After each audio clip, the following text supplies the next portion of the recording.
With the Tuesday edition of Locked On Jaguars. What's wrong with Trevor? Is there something wrong with Trevor? Is he really a bust? Man, y'all got to be kidding me. I'll tell you more about it in just a second here on Locked On Jaguars. You are Locked On Jags, your daily Jacksonville Jaguars podcast. Part of the Locked On Podcast Network. Your team every day.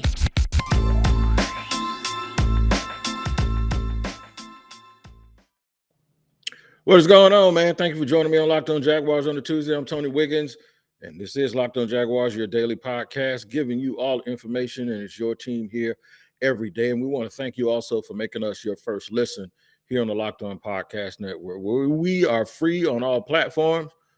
And also go to YouTube, the Locked On Jaguars YouTube page, and hit like and subscribe. Albert Breer had his Monday morning, I believe, is his quarterback or the name. I can't think of the name of his show, but I saw it in a tweet. And one of the subjects was Trevor Lawrence and whether or not he's a bust. And he talked to a few people from around the NFL. There's also been a lot of chatter on local radio, and there's been a lot of chatter, of course, on social media about Trevor Lawrence. And even when you look on TV to the big networks, they're all talking about Trevor Lawrence and his development. I think the answer lies in the old definition of what I saw about Murphy's Law. Murphy's Law is everything that can go wrong will go wrong, and that's exactly what happened to Trevor Lawrence. There are a lot of people at fault for how his rookie year went. Some of it is based on misled expectations because of baggage that came from the history of this franchise in Jacksonville, so we'll get into that. We're also going to talk about how the Trent Baalke situation is attached to it and why the fans want to move on so bad. And then in a nutshell, we'll basically close it all out at the end and kind of put it all together a little bit for you as to why I've harped on a lot of the things that I've harped on when it comes to Trevor Lawrence and what I think they should have done with him from the very beginning. But go back to when the pick was secured and Shad Khan basically came out and after he announced that Urban Meyer was going to be the coach, and we knew that Jacksonville was going to get the number one choice. And while he did not mention Lawrence by name, Shad Khan did say we have a chance to get a franchise quarterback. So ever since Trevor Lawrence has really come into playing football on a national level in college at Clemson, people have anointed him as the next thing. He also won a national championship as a freshman. Now, there's some people that believe that after his freshman year, after his sophomore year, he would have been the number one pick in the draft. And I was one of those, and I still am, and I still do believe in the young man. But something I cautioned everybody about when it came to Trevor was this. The one thing I said with this whole situation with hiring a coach, this being a destination job for coaches because of the ability of the Jaguars to draft Trevor Lawrence and have him as their quarterback, the one thing I warned everyone about was, but you can't do it wrong. You have to do it the correct way. And that didn't mean just putting him in a quarterback competition or making him battle it out unnecessarily with a quarterback that you knew wasn't going to be here very long. It had nothing to do with that. What I meant was you can't do what a lot of people did. And Shad is probably case number one as to what he did. And that was you picked the wrong leader. And it was not someone I disagreed with should have been the leader. Was not. It wasn't. I do believe that because you had Trent Baalke around, that it did not help that there was no one to tell Urban what he needed to do in order to cultivate the proper culture for Trevor Lawrence. And that's one of the reasons why. And if you go back, you can always go back. I said it then. That I didn't want that dude to stay around. I wanted them to totally start over fresh. So they didn't. They didn't start over fresh. So here we go. Everything that could possibly go wrong with Trevor Lawrence has gone wrong. No weapons on offense, an offensive line that some people believe is better than they really are because the wide receivers are so bad. You overlook the fact that, yeah, the offensive line isn't good either. A running back that it seems like the coach didn't want, another running back that got hurt who was a teammate of Trevor. And then an offensive coordinator and a head coach that did not see eye to eye, obviously. Um, it's all gone bad, and it's all gone poorly. Not to mention this, and here's the elephant in the room. He wasn't a perfect prospect. He should have been the number one prospect because of his upside. But everything that you hear people who know football say about Trevor Lawrence, there was a critic or there was a person that said those same things pre-draft. And none of those things that people said pre-draft meant that he wasn't a real good prospect. It just meant that he wasn't perfect. But nobody wanted to hear it and nobody wanted to listen. So at the end of the day, did that make Trevor play worse? Nah, but what it did was it changed your expectation, and or it showed your willingness to ignore certain things because of this expectation you had of him, because how happy you were that he was coming because of the baggage that this franchise had never had a franchise quarterback, and they were finally getting it. And everyone always said that that was the reason they didn't win. It wasn't in and of itself the reason they didn't win. It's not mutually exclusive to say we've never had a franchise quarterback and we've never won. And at some point they go hand in hand. That's true, they do. But it wasn't the sole reason. Just like anytime someone brings up the fact that this team isn't very talented and that you need more offensive linemen and that you need more players on defense and that your secondary actually needs to improve, folks say, but that takes us back seat to the wide receiver. No, it doesn't. The wide receiver position is obviously the least talented position on the team, but that does not mean that the other things don't need to be fixed. And if you're just going to fix things in order based on what the biggest need is, then you probably still won't be fixed because the biggest need might not line up with the best people available, which is all I've been telling everybody this entire time. You are not taking a receiver number one overall, and there won't be a whole bunch of receivers available to you in free agency. So are you just supposed to stand still and just go, don't worry about nothing else until we get that fixed? No, you can't do that. So here's the thing. This entire time, everyone sort of thought all we need to do is get a quarterback. I even saw people, not just fans, because I know fans, especially fans on social media, are just fans on social media. There were people in the business of talking about sports that said, take Trevor and get out of the way. This fixes everything. Those same people now are saying they screwed this up and they're messing him up. You know, the idea of them messing him up, you know where that comes from? It actually comes from the idea that you were supposed to just take Trevor and get out of the way. So if people followed the advice of folks like that, that's probably one of the reasons that this team is the way it is. I think Shad probably had it in his mind that the biggest and main thing that this team needed to do was to get a franchise quarterback. He was right. But getting a franchise quarterback without recognizing the rest of the warts in your organization, especially from a front office perspective, it left you in the same situation, and it may have left you in the worst situation because you didn't expect it. I know it sounds like I'm preaching to y'all, but I'm just trying to be real and be honest about what I've seen here. And what I've seen here is a mismanagement of the greatest resource that this team has ever had, besides the fans. And that is picking the young man from Clemson. I'm going to tell you what they needed. So I'm going to tell you it's going to mean what they need here moving forward, what they needed and what they need. Because if you recall, I made a very, very distinct statement about what I think the Jaguars should do and how they need to approach this. And I'll do it in just a second here on Locked On Jaguars. And you all know I am Tony Wiggins with Locked On Jaguars fans. And this is an incredible app that everyone who buys gas needs to know about. It's called Get Upside. My listeners are making up to 25 cents for every gallon of gas every time they fill up. Just download the free Get Upside app in the App Store or on Google Play right now. Use the promo code Touchdown for For the NFL fans, Jaguar fans, I want you to use the promo code touchdown and get a bonus 25 cents per gallon on your first fill up. That's up to 50 cents cash back. Don't pay full price at the pump anymore. Get cash back using Get Upside. Just download the app for free and use promo code touchdown to get up to 50 cents a gallon cash back on your first tank.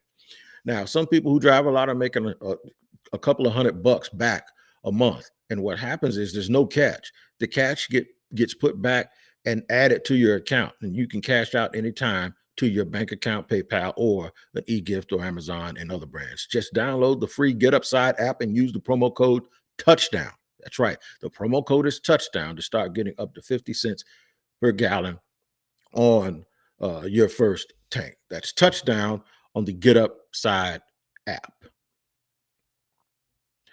All right, we're pushing along here. Something that I said in the past, and you guys will remember this. You guys will remember that I said they have a chance to really get this right and create an opportunity for this to be a dynasty. If they hit a home run with the coach, if they hit a home run with the structure, if they hit a home run with making sure that they surround Trevor with the type of culture that they need. So that hasn't happened. We haven't gotten off to that start. In fact, there are even some people right now questioning whether or not Trevor Lawrence is a good quarterback.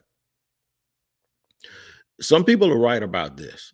He does have mechanical issues. I am a little bit surprised about him processing stuff, but and going to his first and second reads. And there's a unnamed coach in the AFC, a defensive coach that says, yeah, he doesn't really process stuff real well. And I guess they played against the Jaguars, and they said that they were able to capitalize on that. That's usually with most rookies. You can capitalize on stuff like that.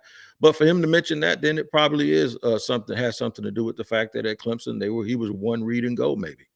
And Deshaun Watson certainly came from Clemson, but there's a lot of chatter that Houston sort of slimmed down things and simplified things so Deshaun Watson could make the transition to the NFL better. And then at that point, then they started adding more and more to his plate, which is a smart thing to do. But I think with a guy like Trevor, with everyone throwing around the term generational, which I never thought his arm was Aaron Rodgers, Patrick Mahomes good. I thought, or even Justin Herbert or Josh Allen, I thought he was Peyton Manning arm good, just with better legs. And that's plenty good, right?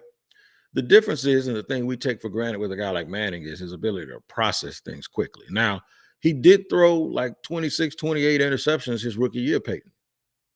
And Trevor has thrown some interceptions. But when you read the descriptions of the way that people are talking about Trevor Lawrence, it sounds like they're describing Jameis Winston. Strong arm, doesn't process stuff as quickly as you thought, and will try to force balls in. That sounds like a Jameis Winston description, right? And that's not necessarily all terrible. However, it's just being framed a certain way that folks are actually surprised and shocked. When you don't have weapons to throw to, processing is a problem, because when you process and the guy's not open, I'd love to be a fly on the wall when Trevor says, "Did you process?" If somebody asked him if you processed stuff fast enough, or was it just that you looked over there, but there wasn't nothing to process because nobody was open. So these things have a tendency to stretch towards each other and run hand in hand, right? I still think Trevor Lawrence is going to be a great quarterback, but this idea somehow that he's a bust is a joke. And anybody that says that, and anybody that says that he wasn't worth the first overall pick, or somehow you've seen enough based on the context of this season that shows you that he wasn't what they thought. Go back and listen to anything that person said when this team got here, and I guarantee you that person was just draft Trevor and get out of the way. I can't believe we're getting Trevor Lawrence here in Jacksonville. Or it's some New York Jet fan or whatever saying Jacksonville is going to ruin Trevor. Now, I did a podcast yesterday. Now, if they don't get this right moving forward, that's exactly what's going to happen. It is. And I know I got a smile on my face, or I got a little grin. I'm not hoping that it happens, people. I'm not. But I'm telling you, I don't like I told you so guy, but I've been saying it for 10 years, whether it be on a podcast or on radio or just on Twitter. Shad and them, they have to realize, man, it's more wrong than the biggest problem. It was always more wrong than a bad coach or a bad GM or a player with an attitude problem or some sort of viability that has nothing to do with the on-field product. It's always been more than that. And the hardest part of this is getting those who have to make that decision and that determination to realize that it's them. That's the difficult part about it. This is why it has to be new. Because Trevor is suffering from baggage. Now, let me tell you about that baggage. Bad decisions, bad quarterback play, bad commitments to bad quarterbacks in the past made us feel so starry-eyed that we were actually getting the pick of the litter and the best player that anyone could ever imagine that we would ever get at that position, is that they devalue the other stuff. That's magnified by the fact that every single time there's a little bit of bad PR on this team, they take Trevor and stick him in front of a microphone.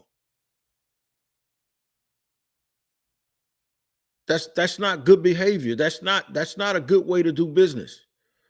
That's not good for him. Because I think he wants to do the dirty work that's required to be the guy that everybody expects him to be. I just don't think he needs to be out in front of a microphone explaining constantly and covering for the fact that the other part of the deal in his development is that you do what you're supposed to do, and because you can't do it, he has to come stand up and take advantage of the fact that people are optimistic about him and shield this organization from the fact that they failed in other areas. Thus, putting a bullseye on him once again, that since he's the one that's always in front of the microphone talking, that somehow he's the one responsible for the deflection from his performance, setting him up for failure. If you could have asked me, what are all the things that could possibly go wrong? And I wrote them down. And then you asked me today to tell me what went wrong, I can just read off that paper and go right in order because every single one of those things is on there. You screwed this up, but there's a chance to fix it. And I'll tell you in a few minutes how you have to fix it. And we're going to sound like a broken record because fixing it means fixing yourself. I got to tell you now about Bet Online, which has you covered this holiday season with more props, odds, and lines than ever before as football continues to march through the college bowls season and pro football playoffs. Now, the college football playoff, there's only one game left. BetOnline remains your number one spot for all the sports action this season. Head to the website to use your mobile device to sign up today and receive your 50% welcome bonus on your first deposit. Just use our promo code, which is locked on, to receive your bonus. From basketball, to football, to boxing, UFC, right down to your favorite Vegas casino games, don't wait to take advantage of all the amazing offers available for the 2021 season. BetOnline is the fastest and easiest way to bet on all your favorite sports, so don't wait to take advantage of all the new amazing offers available. BetOnline is where the game starts. And where you start every day, hear about your Jaguars coverage or for your Jaguars coverage is here with me on Locked On Jaguars. And we thank you very much for making us your first listen. And we enjoy the fact that you do not have to pay for content. It is free on all platforms, wherever you get your podcast, and on YouTube on the Locked On Jaguars podcast page. What do they need to do? How can they fix it? First of all, this past season needs to be something of a distant memory. Don't continue to carry the baggage and try to keep building off of mistakes. All right. So let's just treat this past season, once it's over, the same way we need to treat the previous 10 seasons. Let's not fix 2022, 23 based on the mistakes from 21 and beyond. The only way you do that is with totally fresh starts and totally fresh beginnings, not only in the coaching staff, but also in the front office, because they don't want to hear about anybody else's vision that went wrong. Their only focus is making sure that from this point moving forward, they do everything that they're supposed to do to create an environment of success. The biggest asset you have when they take inventory of what they have here, whoever that might be, is the fact that you have a quarterback that is physically capable and that has a psychological buildup and makeup, someone compared him to Troy Aikman, of being able to move forward and have a short memory. But I think you have to instill confidence in him that he's just going to be a quarterback, that he's not going to be Dr. Phil. He's not going to be like a press secretary for a bad administration and have to come out and answer questions and take bullets for everyone. He's not going to be a PR man. Trevor Lawrence just needs to be a quarterback who fixes his mechanics and watches film and watches tape. He doesn't need to be the GM. He doesn't need to be the guy that helps you decide who the next coach is, who the next coach is. He just doesn't need to be that dude. What he needs to be able to do is do all of the things that are required from a young, talented guy to become a young, talented, effective football player. What the front office is going to come in here and do and hopefully say, look, whatever happened here, I don't care. We're not building anything here based on a mistake. We're not remodeling a house. We're not fixing anything. We're not repairing the work of a janky contractor. We're tearing the house down. In fact, we're scraping the roads. We're renaming it. We're running a bulldozer through this entire thing. We're going to set aside about 25, 30 pieces that can't be touched because we're going to use those parts. But everything else, we got a new budget. We're coming in here and we're bulldozing it, and we're building this community the way it should be. That's what has to happen. That's why the fans are upset. Took them a while, but they finally got here. But this is what always needed to happen. Don't tell me you got to keep 4 guys on the line. Don't tell me Andrew Norwell's the only problem on the offensive line, or Norwell's a problem, and you got a Juwan Taylor, but other than that, keep everybody else. That's the problem. Those are the problems. That's what's wrong with this franchise. Somebody new comes in here, I wouldn't limit them to anything that needs to be fixed outside of my quarterback, and he needs to be fixed, but he ain't gonna be replaced. Every single position needs to be someone that can help this team. Don't try to build this team on stars that ain't really stars and then have nice little backup pieces behind them and say, okay, yeah, here's a little plug-in guy here. He's a little plug. That attitude is for the birds, man. I want 53 dudes that can either sack the quarterback, get an interception, return a touchdown, or make the game-winning block. I don't want them just to be my starting line. I want everybody that good from top to bottom, and I want them to compete for playing time. That's what I want. I want to know that if my quarterback sprains his ankle and needs to miss 3 weeks, that I got a guy that can come in and not just hold the fort down. I want a dude that can come in and make some damn plays. I want this thing built from top to bottom of not just nice little pieces or some little engine that could from another team that we think we can get the most out of them when you can't even get the most out of yourself. I'm tired of potential. I want progression. And the only way you do that is to get rid of any and everything that had anything to do with past failures. You can't make the owner sell the team, and that's not even a requirement. He just has to be willing to do something different. Everything that can go wrong will go wrong. That's Murphy's Law. Now we need to change it to anything is possible that could be right, and it needs to go right, and we're going to make sure that that's what we do. We need to be on the right side of stuff. And baby steps. Baby steps. I don't think they're going to win Sunday. You got 2 games this year. Win 7 next year. Win 6. Win 6 and compete for 3 or 4. Yeah. That's what you got to do. That's what you got to do. And that's why people want change to be implemented. You don't have to change who you listen to for your gambling advice, because Locked On Bets podcast, hosted by your boy Q and Lee Sterling, they have consistently given the right information, no matter who's missing and who's in what protocol and who can't play this week and who walks off the field this week on their team in the third quarter. Doesn't matter. Locked On Bets has you covered. Lee Sterling gives you all the goods, and your boy Q navigates that show every single day, and you can find it wherever you get your podcasts. Make sure you hit the like button and subscribe to the Locked On Bets podcast. All right, man. So we'll see if Murphy's Law doesn't become Trevor's Law and this team is able to get this thing back to where it was supposed to be. No, let's not even say back. Let's say get this thing to where it was supposed to be, because we're not worried about the past. We're worried about the future. And your future, hopefully, will make me your first listen again tomorrow here on Locked On Jaguars. Also, tomorrow is Wednesday, so that means I will be on the Locked On NFL podcast with my co-host, James Rapine. Please make sure you like and subscribe to that as well. Y'all keep taking care of each other. Until next time, it's your man, Tony Wiggins here with Locked On Jaguars.